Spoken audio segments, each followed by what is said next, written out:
ঘোড়াসমূহ। কিন্তু তিনি এখানে নিশ্চল দণ্ডায়মান ঘোড়ার কসম করেননি, বরং তিনি বলেছেন ওয়াল আদিয়াতি দবহা, ঊর্ধ্বশ্বাসে ধাবমান অশ্বরাজির শপথ।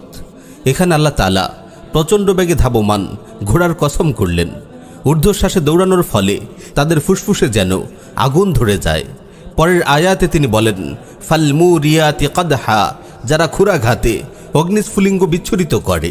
দ্রুতবেগে দৌড়ানোর সময় ঘোড়ার খুরগুলো মাটির সঙ্গে ঘর্ষণের ফলে অগ্নিস্ফুলিঙ্গ বিচ্ছুরিত হয়।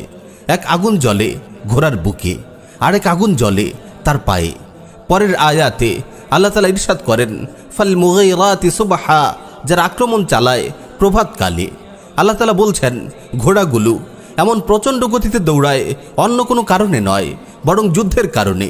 দিনের প্রথম প্রহরে সেগুলো শত্রু বাহিনীর উপর ঝাঁপিয়ে পড়ে। ঘোড়া জানে সে লড়াইয়ের ময়দানে যাচ্ছে, রণাঙ্গনেই সে ঊর্ধ্বশ্বাসে ছুটছে, সে